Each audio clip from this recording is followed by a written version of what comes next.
Welcome to Critical Rep, a podcast where we explore representation in popular film media using a critical lens. We are two sociologists that want to expand our knowledge of representation in media and want to take you along for the ride. I'm Jenna. And I'm Kat. We are going to bring you a critical analysis of one TV show or movie per week that tackles some serious topics including race, sex and gender, class injustice, and much more.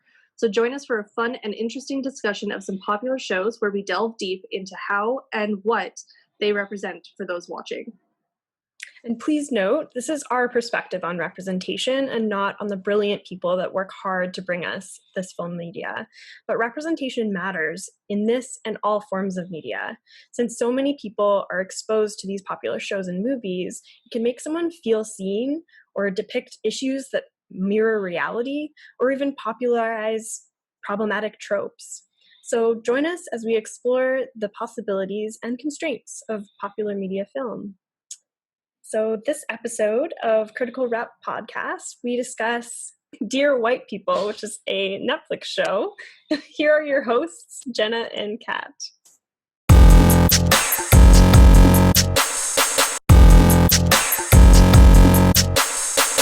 Hi, Kat. How are you doing today? I'm good. How are you? I'm good. I'm excited to talk about Dear White People. Yeah, me too. It's a really interesting show. Mm-hmm. I watched it a little while ago, and so it's an interesting thing. But there's also been some stuff in the news recently, so we're gonna talk about that. Mm-hmm. And for those who haven't seen the show, I guess I'll offer the synopsis. So I got this actually from the movie website, and also just a Google search. So here is the synopsis. The unexpected election of Samantha White as head of a traditionally Black residence hall sets up a college campus culture war that challenges conventional notions of what it means to be Black. While Sam leverages her notoriety as host of the provocative and polarizing show titled Dear White People to try to prevent the college from diversifying Armstrong Parker House. Outgoing head of house Troy Fairbanks, son of the university's dean, defies his father's lofty expectations by applying to join the staff of Pastiche, the college's influential humor magazine. Lionel Higgins, an Afro-sporting sci-fi geek, is recruited by the otherwise all-white student newspaper to go undercover and write about Black culture, a subject he knows little about, while the aggressively assimilated Coco Connors tries to use the controversy on campus to carve out a career in reality TV. But no one at Winchester University is prepared for Pastiche's outrageous, ill-conceived annual Halloween party with its, quote, unleash your inner Negro, unquote, theme, throwing oil on an already smoldering fire of resentment and misunderstanding. When the party descends into riotous mayhem, everyone must choose a side. So that's the movie synopsis. And so the Netflix show, it's a series that picks up right after the movie concludes. It's based on this acclaimed film. It's a Netflix original that follows a group of students of color at Winchester University, a predominantly white Ivy League college. The students are faced with a landscape of cultural bias, social injustice, misguided activism, and slippery politics. Through an absurdist lens, the series uses irony, self-deprecation, brutal honesty, and humor to highlight issues that still plague today's, quote, post-racial, end quote, society. Creator Jester Simeon serves as an executive producer, and that's the director of the film. So there's currently 3 seasons on Netflix, and a 4th one is upcoming. I will admit that I have only seen a portion of the show. However, what I did see, I loved. It was so good. It was so good. I think it was great to watch after university for us because we have already done a lot of that unlearning of white guilt through university, through the program that we were in. So it was kind of nice to sit back and watch a show and be like, yes. Yeah. and not Yeah. like have that moment of, but I'm not like that. I'm a good white person. Yeah, it's interesting because I think the trailer prompted a lot of sort of backlash because it was very polarizing when it came out. I remember it coming out and it was like very much like directed toward white people doing the wrong thing. And it's an interesting thing in the show too, because the radio show is a part of it, and you hear sort of the main character Sam talk about and accuse sort of white people of all these things that we have already, you and I had already learned about in our schooling, which remind folks, we're both sociology degree people. We have sociology degrees. Wow. You can't tell, but like, we do have degrees. Yeah. We're better in writing than we are orally. Yeah. However, we decided to do a podcast for some reason. Yeah, so. I mean, who isn't doing a podcast right now? We got to jump on it, so we're doing Right? it. Yeah. Yeah. So yeah, it's quite interesting, and I think the premise of the show is great because it sort of has this strong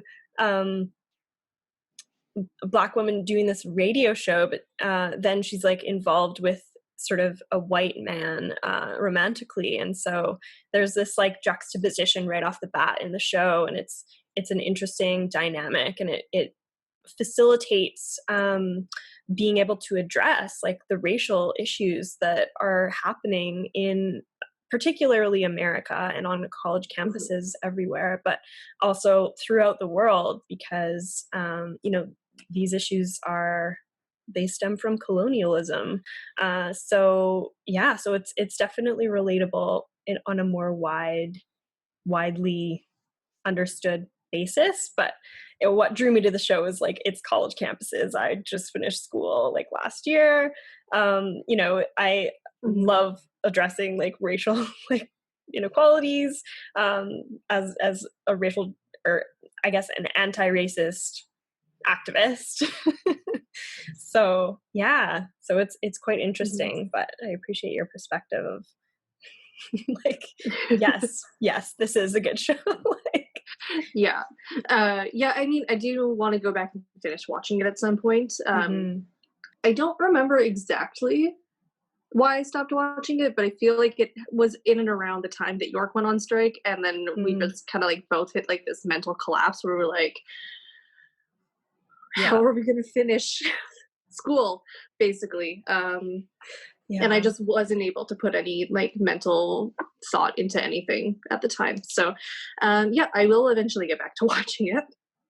That's so funny because I think that is actually the time when I did watch it. So that's like an interesting thing where we both sort of had different reactions to to it. I was watching a lot more TV back when our university went on strike a couple of years ago. Yeah. What else did I want to say about the show? Well, I guess I can kind of comment on a few of sort of the characters. There's a couple that are mentioned in the synopsis that are sort of the main characters, and I find it really interesting because there's like all these power dynamics involved with these characters. And one I find, probably my favorite character is Lionel, because he's like adorable and like this cute, like a gay nerd, and I love that because I can relate. Me with my Star Wars t-shirt on today. Like, so I'm a nerd, a geek as well. But one interesting aspect is the character Coco Connors, because she is sort of, I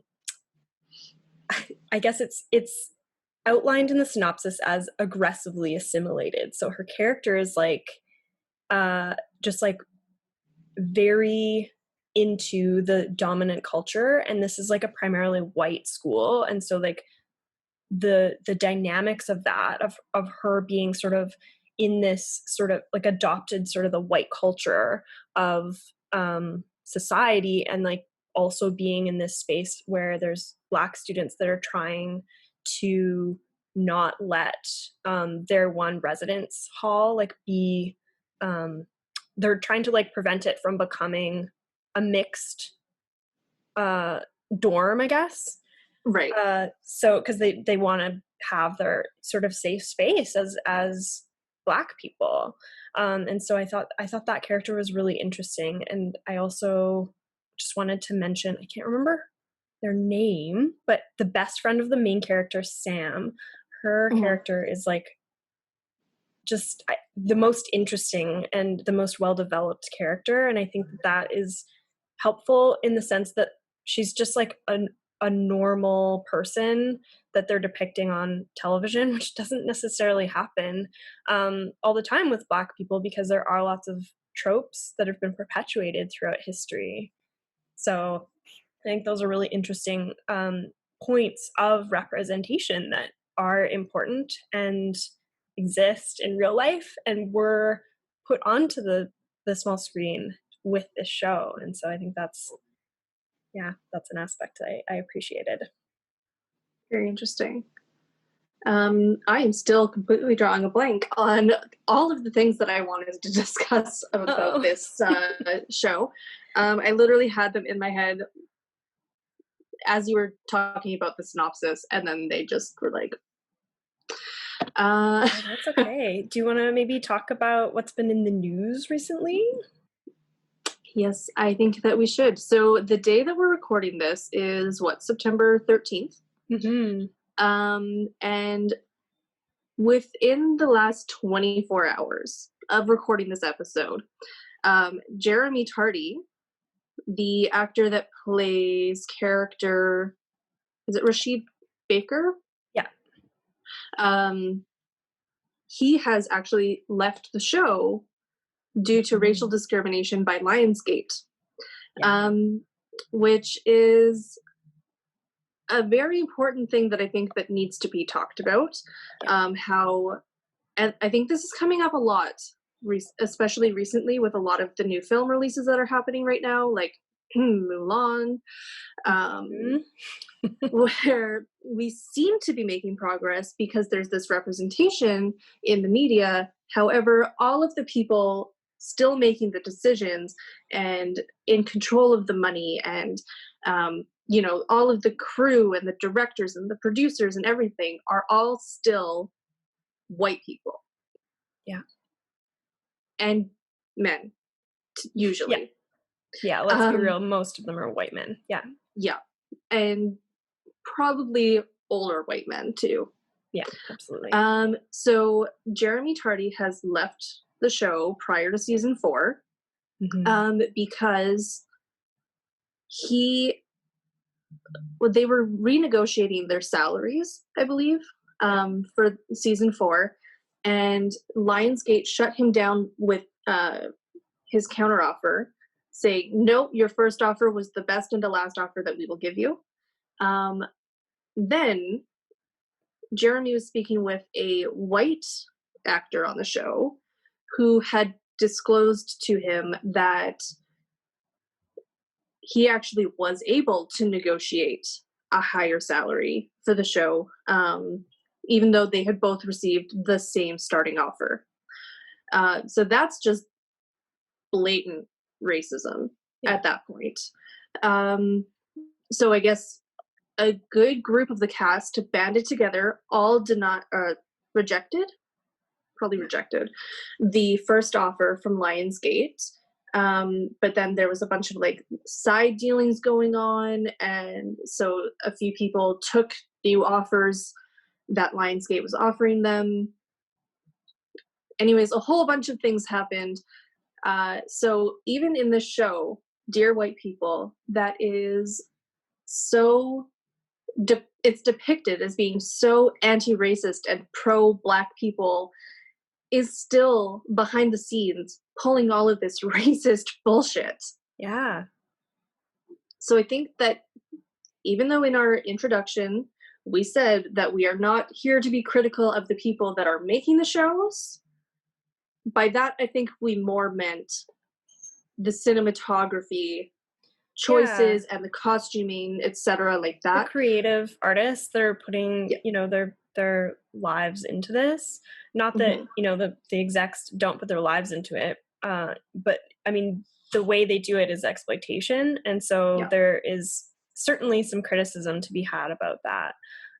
Yeah, I think we both share respect for this actor that decided to leave because of this issue. Because yeah, like Mhm. this show is touted as sort of this, you know, forward thinking, great representation of Black people in Mhm. popular media, where the history of Black people is, you know, wrought with problematic tropes. And so this show is like a refreshing thing within that scope of film media. But then they're just turning around as sort of the people of power with power in these situations are turning around and being like, well, if you're Black, you can't be paid as well as the white actors, you know, like that's Mhm. problematic. Yeah. And yeah, so I actually just pulled up a quote from the statement that Jeremy Mm. Tardy released on Facebook to announce this, that he wouldn't be returning. And the quote is this: these companies have recently released statements and even donations in support of the Black Lives Matter movement. I am calling out their shameful practices of discrimination and racial inequality with regard to how they have historically undervalued and lowballed people of color. Politically correct lip service and symbolic gestures do not absolve you of the daily responsibility of doing business in a fair and equitable manner. End quote. And I thought that was so eloquently stated and Yeah. so true and So so true. important to be discussing right now because of the situation in the world. Yeah. Not to say that it is a new situation. However, I think that for a lot of predominantly white people, they are assuming that this is a new issue because it's been so invisible for so long. Mm-hmm. Well, Well, and I think what I mean by sort of the current issues is, you know, the murder of George Floyd by police officers sort of prompted a new or a resurgence of the Black Lives mhm, Matter protest movement, and so it's become part of sort of the news cycle and in a lot of people's minds the last few yeah, months, and so I think that has sort of prompted. hmm, You know, these conversations to be had in a more transparent and um, I definitely. mean, just they're out there. People are having these Yep. conversations now, which is a great thing. But I do appreciate that you just said like this is not a new issue at all. Yeah. Um, I want to point out this part of the quote that says, these companies have recently released statements and even donations in support of the Black Lives Matter movement. Dot, dot, dot. However, they're still undervaluing and lowballing people of color. Can we talk about performative allyship Oh my just goodness, for a moment? please. Because wow, is that if if ever I have heard of an example of performative allyship, that is it. Yeah, absolutely. You know, these companies, it's like it's like companies queering themselves at Pride, you know? Yes. Um, it's so ridiculous. They want to be perceived as so socially aware, and they don't want to be like that bad company. That there was a wig company that posted a Oh. horrendous ad on September 11th that was incredibly racist and wholly inappropriate. Um, but on the other hand, at least they're not being fake. And now the whole world knows not to buy from that company, Right. right? Um, so I think that's the dangerous aspect of performative allyship is these people with power and with financial sway going out into the world and pretending like they have the backs of the communities that they're talking Mhm. about, when in reality, excuse me, they're doing the exact opposite of all of what their statements are saying. I think another example is was it L'Oreal or CoverGirl um, put out a statement in support of Black Lives Matter, and in like nearly the same breath fired a black woman, Yeah, I think that was like a L'Oreal, black and model. it was a black trans model, I think, too. So it was like, Hmm, yeah, it was yeah, like, yeah, it was very performative, and they got called out for it, and for yeah, rightly so. yeah, Yeah. Um, yeah, no, I yeah. totally So agree with you. it's performative allyship, and um, let me know if this is the incorrect phrasing, but subvertive um, racism, Yeah, subversive racism. Yeah. subversive racism are, I don't want to say more dangerous than overt racism, because if someone is legitimately attacking people in the streets, Yeah. look at Portland, look at LA, New York, like, I mean, name a city in the United States Yeah. right now, really. Um, of course, that's dangerous. Yeah. However, it's equally as dangerous to be lulled into a false state of security. Yeah, that's such a good point. Yeah, I think yeah, that conversation is such an important one because yeah, there's so much and I think that it's interesting that you bring that up too because we're talking about film media and like a lot of this is coming out of Hollywood and they're sort of touted as sort of progressive, Mm-hmm. people in California and in Hollywood in particular and there's lots of uh what's it called like boasting or like Mm. trying to um make yourself appear as though you're like quote unquote woke, which is a problematic term for me to be using as a white person, but I think that people understand what that means uh, because yeah, like these are symbolic gestures, and it gives people, like you said, a false sense that these corporations with all this power and money and influence Mm-hmm. are doing something good when really they're still just perpetuating the long history of racist practices and by Mm-hmm. not paying their actor on this one show that's so progressive in a lot of ways. And so it's such a blatant demonstration of that, and there's Mm-hmm. been so much of that recently. Yeah. It's very frustrating. Yeah. And it's a good example of how, even if you have the right team of writers, the best directors, the best producers, all of those things, like the best creative team on a show, if the network that is producing you is still a piece of shit. Yeah. I mean, that being said, I don't think that we should stop um, watching progressive shows like that, even if they are made by, less than ideal companies, because I think it's actually more important to watch them if they're made by bad companies, because then those bad companies or production agencies or whatever will see the ratings that are going towards the progressive shows Yeah. rather than all of their other ones. So if you want to boycott a company, I personally believe that the best way to do that is to boycott everything but the good stuff, Hmm. so that you are redirecting their ratings and their viewership to the shows that we need to be seeing more of. Right. And then something in their analytical, greedy, money making brains is going to click and go, these shows are doing really well. Therefore, we need to make more of them. And there's like that art imitates life and life imitates art. So maybe if they realize that that is what people are wanting to watch, and more of these BIPOC actors and actresses and writers and directors up and leave shows if they're being mistreated, maybe that will be the spark that needs to happen in order for the change to happen within the companies. Yeah, that's a really interesting point that I hadn't ever really thought about before. So thank you for bringing that up because Mhm.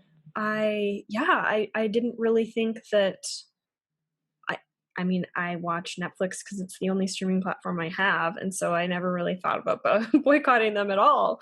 Um, but yeah, I mean, I definitely boycott other companies for malpractice Mhm. and things like that. So, Yeah. yeah, that's a really interesting point, and I think that the I don't know enough about it, about like the stats and how that works, but it Mhm. totally makes sense to me that they would see sort of these more progressive shows being more popular, and then they would maybe start to make more shows that have representation in them of these people that, Absolutely. you know, we want to see on television, we want to see on film, we want to Mhm. see real stories, and we want to see interesting stories with real people.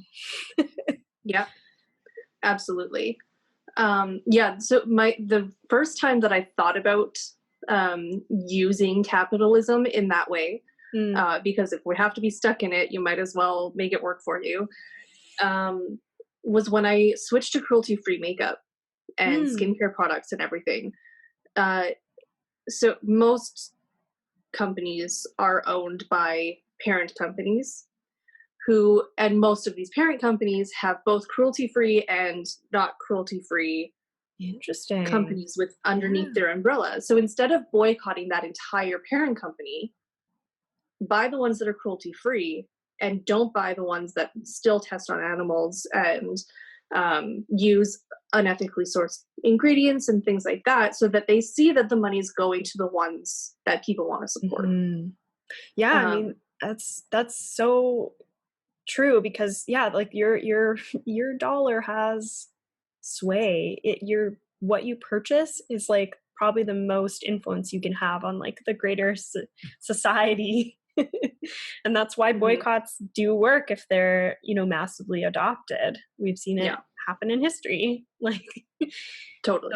yeah, that's so interesting. Yeah, I appreciate that outlook because I hadn't really thought about it like that before. What type? So you gave us like a synopsis of the show. What types of topics are covered in the show? Because I know obviously race, Mhm. and specifically like Black culture within a dominantly white university. Mhm. What other types of social things are brought into the show? Yeah, I mean, I mentioned Lionel, who is my favorite character. He's this sort of shy, like at first you're not sure he's not sure, but he like comes out as gay in the show, and it's sort of a beautiful depiction because it's sort of just such a big deal to him, but not really to anybody else, and it's so beautiful to see that because it's like Oh, it's yeah, and that's how it should always be. I know, it's lovely, and yeah, it was a really heartwarming thing for me to watch too, because it sort of affirms, you know, my own identity as a bisexual or queer woman. I'm cisgendered, as well. So yeah, it was really cool, and it's funny because in the show, his roommate is sort of this. He's like the Lionel's the like nerdy gay guy and he's like shy and whatever, but his roommate is like the popular jock guy that Mm, who's he's like one of the other main characters, but his dad is sort of the dean, and so he has this like this reputation, and he's like really muscly, and he's definitely like sleeping with a bunch of women, and you know he's sort of this depiction of masculinity that's so like strong or whatever, and then he's just like, oh yeah, okay, when Lionel comes out to oh, him, and it's just like it's just such a cool moment because you're like, oh, this person who's like this depiction of, you know, the stereotypical masculine sort of jock person it's mhm. like it's just chill. So I love that. yeah, yeah, Oh, oh, yeah, oh, I that love that that so much. alone should make you want to watch it. It's so good. Yeah. And we'll get more into talking about the casual coming out or it not being a big to do Yeah. um, in a couple of future episodes that I'm not going to talk about what shows they are right now, but I'm really excited to talk about them Oh later. my gosh, me too. Yeah, I think both of us have some excitement about that. Yeah, for sure. Yeah. What else? What else? I mean, it's an Ivy League college, right?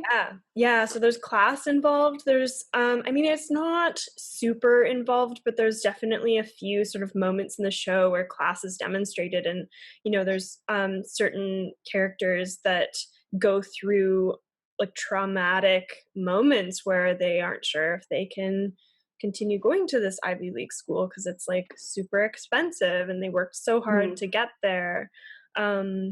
And they actually address, there's like, I don't want to ruin the show for people, but they one of the characters gets pregnant, and there's also like a debate on sort of, which is larger I think in the USA, of sort of women's rights and the right to whether you want to abort or can abort a child Right. for an unplanned pregnancy. And so that debate is like, I think, a really important one for especially the USA, where lots of places it is illegal to get an abortion. So yeah, I thought that was a really important one. What else is there? And then we can also talk about, I mean, we shouldn't get into it too much right now, but I think that it's important to note the differences. Okay, so my sociological background is based mostly in health, and it's the differential in accessibility of healthcare between white people and Black people in the States, and then in Canada it would be primarily more between white people and Indigenous people. However, there is still that bias towards Black people in Canada as well. That it's just a fact of life right now, unfortunately. And I think it's also very important to note the reproductive history and trauma of Black women in the United States medical system. I did not prepare a significant amount of research for this episode, but I highly recommend that you look into it. I mean, we're talking like forced sterilization, we're talking denial of service, we're talking, well, depends on how far back in history we want to go, and I'm not going to go there right now because it's a whole thing all on its own. But so was the character that got pregnant, was she Black? Yeah. Okay. Yeah. I would be interested to know how the show approached her getting and seeking the abortion, because it's not easy anywhere for any woman, and it gets drastically. Where is this Ivy League college? Oh, it's Ivy League, so it would have to be up in like the Connecticut, New York, Boston type area. Manchester in the show. I'm not sure if it's like a real place. I didn't look that up. Right. It doesn't sound like a real Ivy to me. Yeah, I think it's a made up one. Yeah, but I think to be an Ivy League college, you need to be in that kind of geographical area. Because there's like amazing colleges out on the West Coast as well, but they're not called Ivy Leagues. Really? No. I don't know. No, they're not. So like the Ivies are like I feel like Harvard, Berkeley Yale, is one. Brown, etc. Oh yeah. And they're all in that kind of like New York, Connecticut, Massachusetts area. Yeah, totally. Yeah. Yeah, I'm trying to remember. I'm not totally certain. I know that sort of Blackness in class is sort of a part of how this person approaches, like the character in the show approaches the abortion, and it's it's involved with that. There's definitely some interesting and important depiction or dialogue with how that character is like grappling with this choice, and there's also sort of as far as I remember, there's like sort of a flash of what would life be like if she had the child, and what would it be like if she didn't. And so that's like Mhm. an interesting way that they portrayed that difficulty in the decision. So yeah, Interesting. yeah, that is something Okay. that is worth talking about more, though, because that's yeah, the history of Black women in particular in the US, uh getting women's health in general is really, really problematic, and still Mhm. an ongoing issue for many, many places. Probably, just I could just say broadly, it's still a very awful ongoing issue. Forced sterilization happens with incarcerated women, Mhm. to this day. Yeah, Yeah. and it's not, uh I say forced sterilization. They do provide a guise of sort of, the choice, but they It's very coerced. yeah, it's coerced. There's a form they sign, and then it's just done, and a lot of, Mhm. incarcerated women, are implicated in that and don't Mhm. understand the actual implications of what's going on, and Yeah. that's a very huge issue. And it's happening in places like California that are touted as sort of progressive places too. So yeah. Yeah. Well, I mean, if we want to talk about the quote unquote progressiveness of California, we can talk about the three trans women of color that were just beaten up and uh, mugged and oh, um, ugh, on Hollywood Yeah, Boulevard. yeah, Um, that it's was, awful. yeah, I started following that story very, very closely when I found it. And the justice system is failing them Yeah, hard right now. Um, I highly recommend that you, listeners, watchers, viewers, whatever, if you have not heard about this, go look on Instagram at Eden the Doll is one. Jasleen White Rose is another one of the handles. And I am blanking on the third one at the moment, but give me a second and I will find it, I'm sure. thank you. Yeah, no, Except I now my appreciate. internet is deciding to not work. Oh, of course. um, yeah, please, if you have not heard of this, one, how have you not heard of this at this point? And two, please go look. I know that I think it's Eden has everything that has been happening is in her story highlights on her Instagram page. Um, or it might be Jasleen. Okay. Yeah. So one of the three of them has everything, the screenshots that they've taken, the screen recordings that they have taken, everything like that of these. Oh, maybe they've taken them down because it's possible that their legal team has told them to take it Yeah. down. Yeah, that's quite possible for sure. Yeah. But I'm sure that folks can look up the story and research, It's been covered by so much. news Yeah, media. it's been Yeah. So that's yeah. I'm yeah, laughing, but it's like an uncomfortable, like for sure. horrified laugh of like watching my trans siblings getting beaten for being trans. Um, and I know people are probably like, oh, this was racially motivated. Not this time. This one was not racially motivated. It was three, uh, well, they're all women of color. I'm not sure which ones are black and which ones are just like other ethnicities.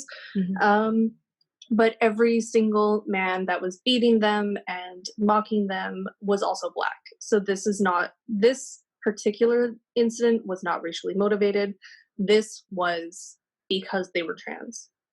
And specifically, it was because these men were initially very attracted to the three trans women, and then they found out that they were trans, and that's when everything shifted. Yeah, which I think So, is unfortunately a story that happens often with yeah. the I beautiful mean, Laverne trans women Cox out has there. talked about it Yeah. frequently, and that's because of the way that trans people are presented in the media. Yeah. Or have been. It's getting better. I will admit that it's getting better. And that's something that we will be talking about in future episodes as well. Mm-hmm. Yeah, and I will say, if anyone has the opportunity to look at or watch the documentary Disclosure, it's an incredible documentary, absolutely worth the watch, and hopefully we'll be able to cover it on this podcast because it's so well done. Yeah, and, it really is. I think that's an interesting point that sort of brings it back to the show we're talking about, Dear White People, this week, because there is a little bit of depiction sort of with these various characters in the show that demonstrate the sort of differences and the infighting within this small sort of student-led group that's trying to, like, keep the campus dorm like a Black safe space for themselves. And it does demonstrate that, but I think that it is sort of brushed over a lot in the show. So I think that's something where they could probably demonstrate that a little bit more. There's definitely, I think there's like one episode with a trans character, but like not much. Like Lionel's pretty much it as far as gay characters. There's like one other character that's a POC that Lyle was sort of confides in and is a character, but again, secondary character.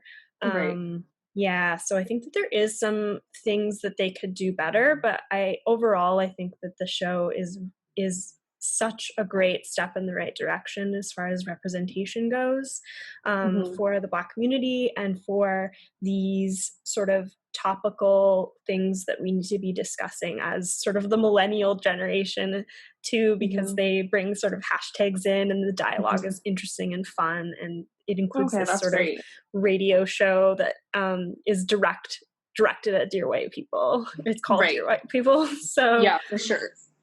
Yeah, that's great. I have so many other things that I want to talk about and want to ask if it's covered in Dear White People. How much time do we have? We have about 15 minutes left. Cool. Okay, so here we go. Do they talk about colorism at all? There is a little bit of that in sort of a dynamic between the main character and her best friend, because the main character is a light-skinned Black woman. And so her best friend like calls her out on some of that with some of the circumstances that arise. And yeah, I think in the movie I read something, I haven't actually seen the movie, I've only watched the show. I think that that's also addressed in the movie because of the main character being sort of this light-skinned Black woman that's leading this show, Dear White People. And so like the people who are darker skinned like kind of call her on that, I think, or it's addressed in some way. I apologize for not being able to provide more detail, but it's interesting because the dynamics of a show are so intricate, and like there's 3 seasons of it now, and so they do address a lot of these issues, but not necessarily like in a lot of ways, or not necessarily really diving deep. It's just sort of a little moment here or there. Right. Which I can't really fault them on, because I feel like if you're trying to open up a discussion about race, for certain people, there's only really so much that they can handle before they tune out. So like the Black community knows that colorism is a real thing, so that's not something that needs to be brought up with them. And then, you know what, if you're a white person and you're racist towards Black people, you're racist towards Black people, regardless of how dark their skin might happen to be. That being said, there's also like the lighter skinned Black people that might be like assumed to be another race and might not get as much from those specific racist white people. I'm not saying that they have it easier necessarily than dark-skinned Black people. That is not what I'm saying at all. However, it would be a different experience. Yeah, I think that what you said is sort of getting at, in my mind, or made me think about sort of the nuances between sort of overt racism and sort of the covert, institutionalized and systemic racism that we all kind of are privy to and a part of and contributing to because of the way our society's structured and the history of how our systems of living, our social structure literally is set up in a racist way. And so we can talk a lot about the history and slavery being a main thing in the US, particularly, and the legacy of that's ongoing today is like it kills me when people sort of fall into that, well, it was so long ago thing, where it's like, but well, it's still why happening though. Yeah, like, don't blame me because it was so long ago. Like, no, you're literally contributing to a racist system and you're benefiting from it as a white person. Yeah. And I know that because I'm a white person and I'm privileged because of that. I see it. But a lot of people don't. And so you have to kind of learn and unlearn the things about our society that we were taught as children that are really just not true. And that is also something we can talk about as far as what's going on with sort of the social movements right now with police and the call for defunding and eventually abolition, which we discussed in our intro episode, if anyone's curious to hear more about that. It's difficult to like have these conversations in such a short amount of time because there's so many intricacies behind race and like between races and within races and the society and then the individual interactions, and there's so much to talk about. Luckily we have